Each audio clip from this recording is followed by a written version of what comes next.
I was beginning to suspect that inulin, which is an ingredient inside of Jerusalem artichoke, it kind of rhymes with insulin, and it even is similarly spelled. And I began to wonder if inulin might have any kind of effect, one way or another, beneficial or otherwise, on diabetics. And Jerusalem artichoke, for your information, if you don't know, is a plant related to sunflower. It has a sunflower like flower, but it's smaller than the cultivated sunflowers, I guess because sunflowers that are cultivated for their seed are very humongous, mammoth-size flower heads. These sunflower heads are rather small, and they grow from a tuber that is not starchy. You can eat it raw like jicama, but it's not sweet with the normal sugars that we find. Instead, it contains sugars that are more appropriate for diabetics, as it turns out. Now, inulin itself is touted as a prebiotic and not touted as having anything to do with insulin. But I did find a research paper on the government NCH website that does say that inulin helps regulate insulin in diabetics. And I'm going to post that link at the bottom of this podcast so you can go see for yourself. I bought some... Oh, and I'm also going to post a link to the Swanson product that I bought on Amazon. It cost a mere $4 and change. And it gives, I think, 60 capsules in a gelatin encapsulation of powdered Jerusalem artichoke flour. And it tastes kind of sweet if you dissolve it in your mouth rather than swallowing it.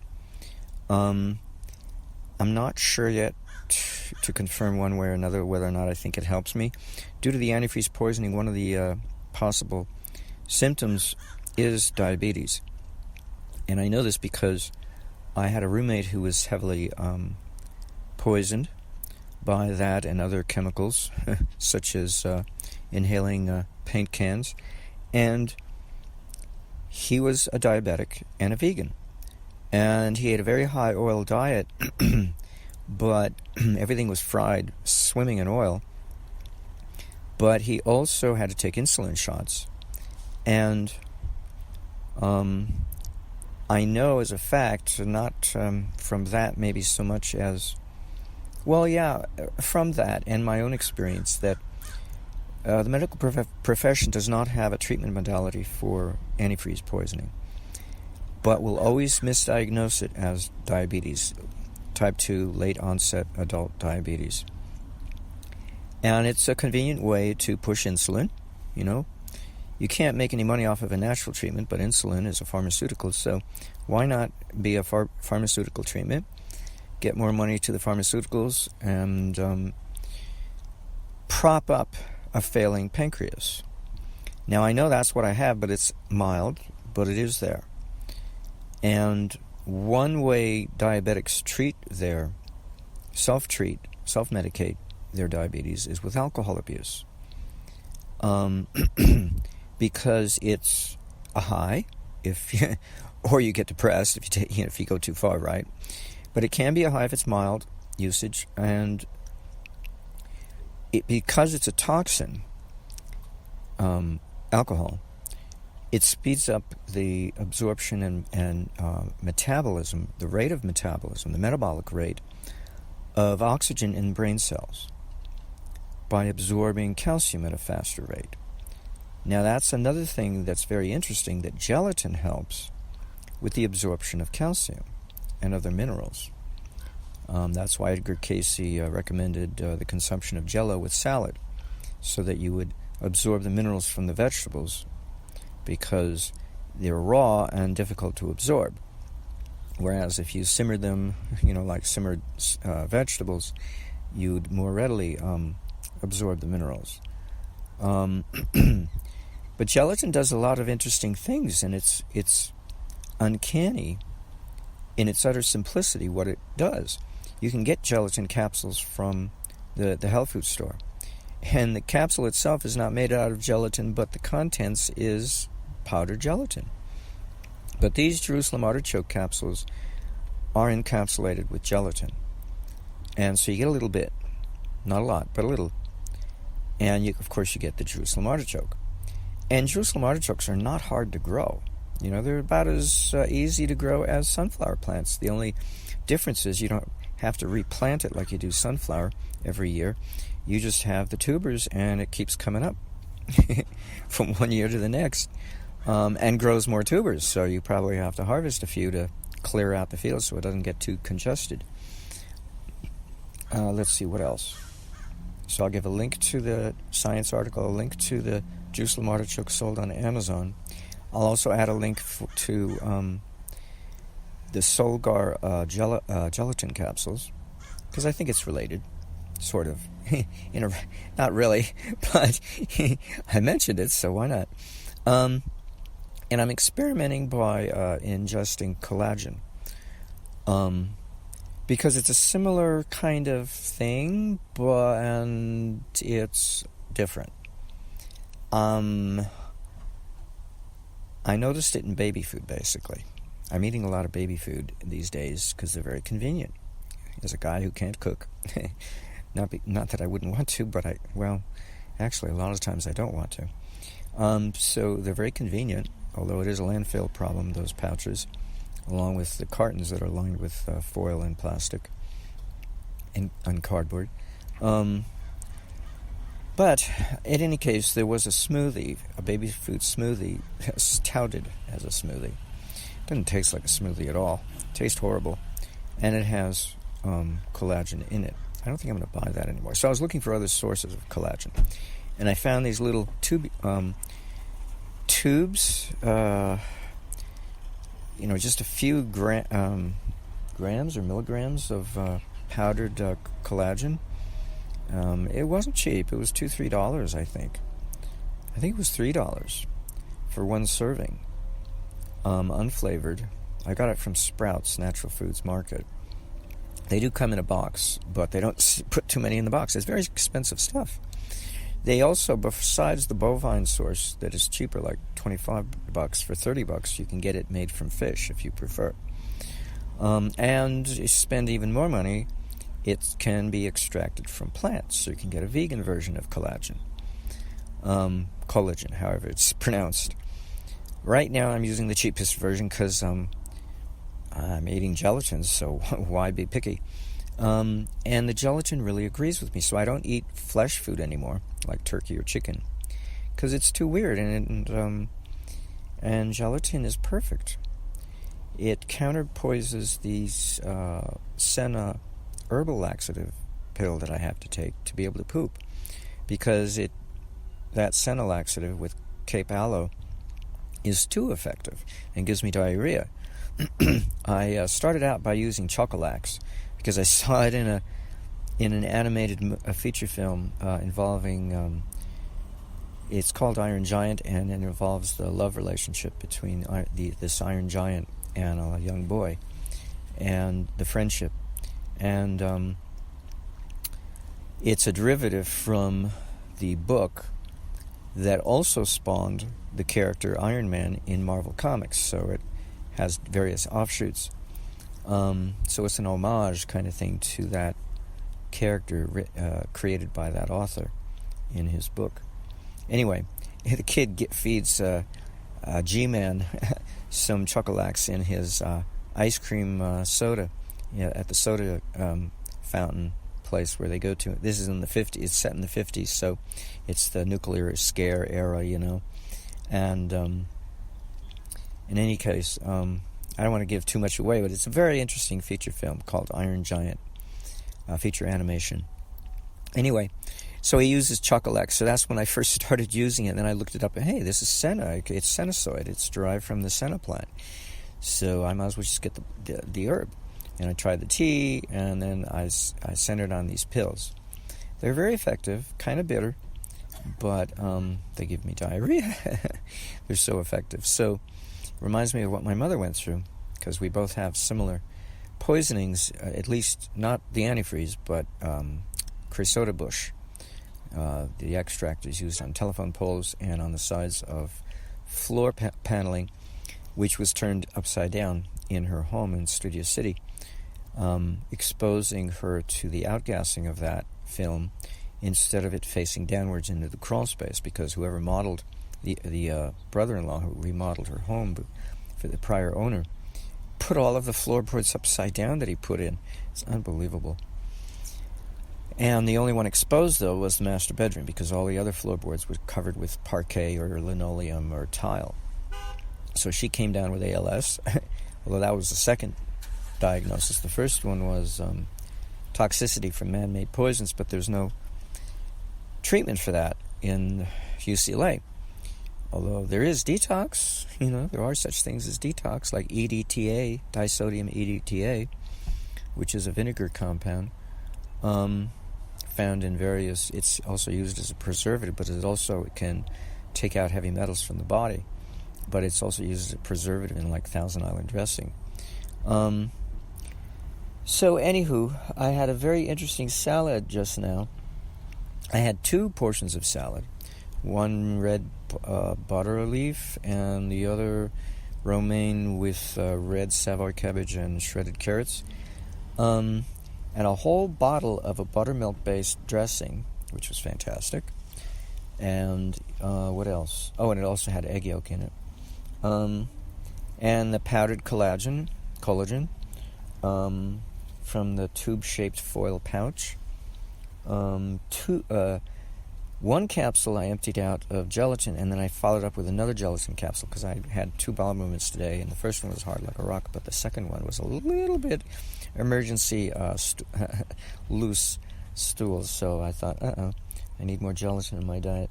And peanut butter, and washed down with coconut creamer, Nut Pod brand, coconut cream with almond milk, and ground chia seed, and ground rosemary leaf powder. So all these different protein powders, 4 plus the peanut butter.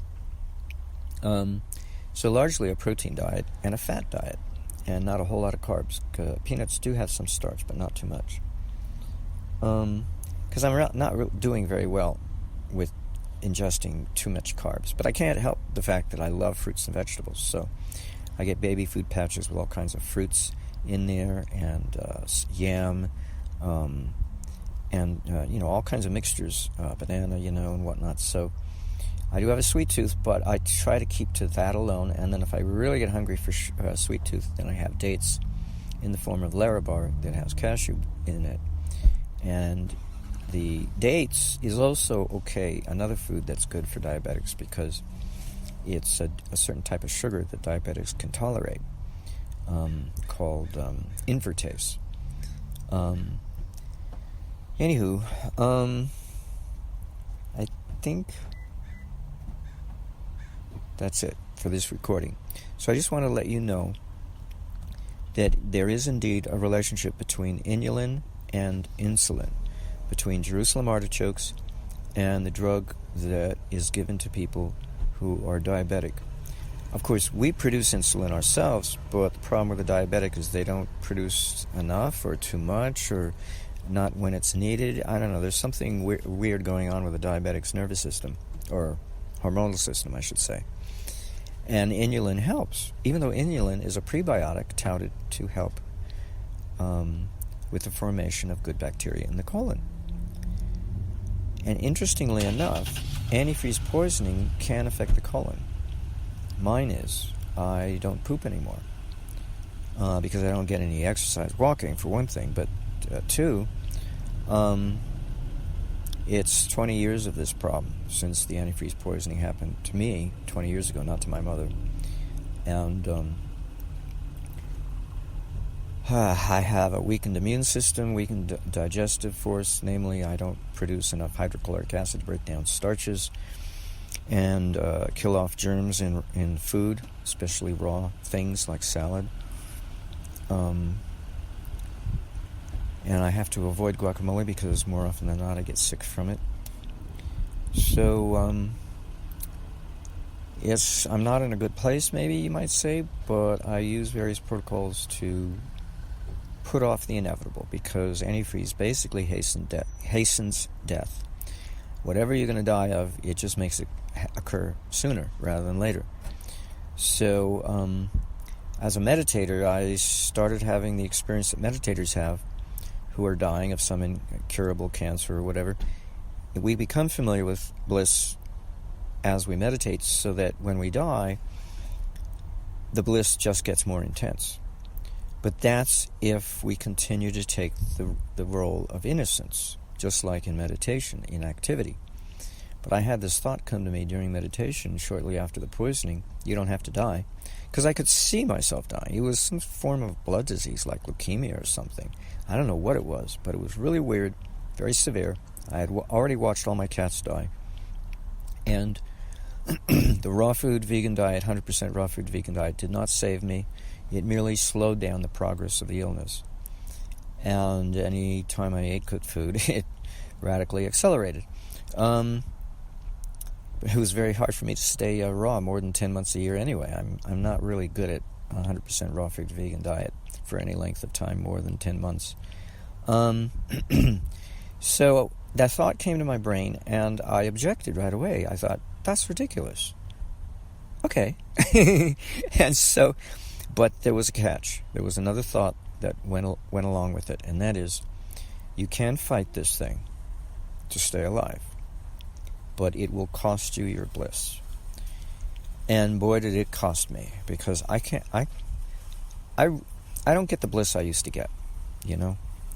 And there are other factors competing with the bliss. I've taken on too much stress. I've really put myself out there more than most people would bother. So much so that people think I'm nuts. Why do you put yourself out, only to be hacked up into little pieces? Because I thought TM made me invincible against all stress. I mean, it was my mistake as a young person to make that error of judgment, but I made it, and it's too late. So I make do as best I can, and so I use protocols to resist the innocent death process that has been accelerated by this karma that I've acquired, the karma of the world, shall we say, karma of my family. To put it a little more succinctly, my extended family, my nuclear family, whatever. And it's been enough to kill me. So rather than let that happen, I've been fighting it, and it's at the cost of bliss. But not entirely, because this experience of becoming homeless for the last 5 months has taught me how to juggle those two competing forces, so that I kind of get a median average between the two, so it's not all one and not the other. And that's pretty good. I'd say that's pretty good. I don't think I would want just one and not the other. No, I wouldn't. So if this is the best I can do, is to kind of get a juggling act to get an average between the two, then that's pretty good. I'd say that's pretty good. It's the most I can hope for at this point, short of a miracle. Not that I don't hold miracles out. I do have a wish list to Santa Claus, and even though I never used to believe in him, but I am making a wish list and checking it more than twice. And on there is a protocol I cannot afford at the moment to help me regenerate. It's called Diapulse. You can look it up, diapulse.com, diapulse.com. It's been documented, scientifically documented in peer-reviewed journals, that it can heal quadriplegic victims of spinal injuries and get them walking again and out of their wheelchairs. So they don't have to worry about the FDA or anybody else attacking them, because they've got... But they're attacked in a different way. They're trivialized and marginalized. If you have Medicare Part B, you can request it at a county hospital, but good luck finding it. It's probably buried in the basement somewhere, and nobody has been trained how to use it, even though the training manuals have been provided, and anybody who has been trained has probably long since died by now, or retired at least.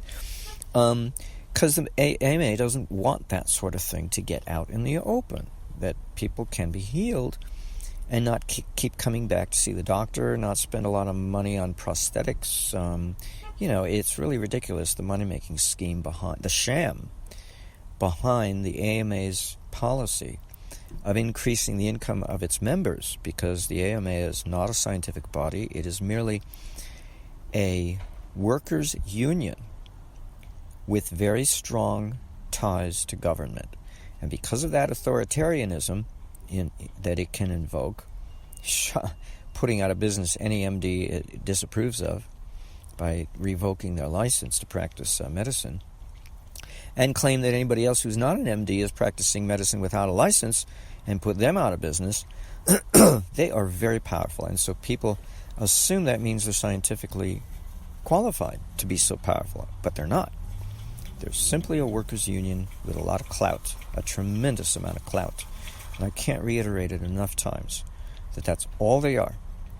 We misdiagnose who they are, and we fear them needlessly, heedlessly. There's no need to. Unless, of course, you're not suicidal like me and don't mind being an activist. But when somebody is lying, I throw all caution to the wind, because I don't tolerate that. I have zero tolerance for that sort of thing. Stealing, I've softened up. I used to find that, discriminate against it as a teenager, along with lying. But now I know that free energy circuits do nothing but steal, either from nature, in which nobody complains, because nature certainly doesn't, or from human-made devices, in which case now it's theft from private property instead of harvesting from natural sources. But that's only one avenue of free energy. There are two others, recycling and then the reversal of time, or the complications of time, let's put it that way. Reversal it's not purely reversal, it never is. But there is a complication, a tweak done to time that makes it look like time is going backwards, when in fact it simply has become very complicated. From the point of view of the energy, not from our point of view, not from the point of view of the observer, but from the point of view of the energy, because energy does have consciousness. Everything in creation has consciousness. But you'd have to be a yogi to understand and appreciate that, and most scientists are not yogis. They'll have to become yogis if they want to continue to progress. It's going to happen. They're going to be forced into it, whether they like it or not. It's gradually, not overnight. There already is the uncertainty Heisenberg principle from like a century ago. So they're making progress in the direction of becoming yogis, but they're not there yet. They have a long ways to go, or else we wouldn't have the AMA getting in the way of the consumer's interest in maximizing their health, using all available technology, not just some of it, not just a fraction of it, which is really all we get to utilize, is a fraction of all available technology. And the technology we use is more often than not expensive, only can be handled by insurance companies, so try and pay for it out of your pocket. Good luck. And now you're beholden to some institution who tells you what to do, the institution being the insurance provider. And God forbid you should not do what they do, or tell you what to do, because they'll sue you when you're under their policy. So it's pretty tough getting high quality health provided in this world, especially in America, United States of America today. Very difficult. Anyway, I've covered a lot of different things when all it was trying to talk about was inulin. Anyway,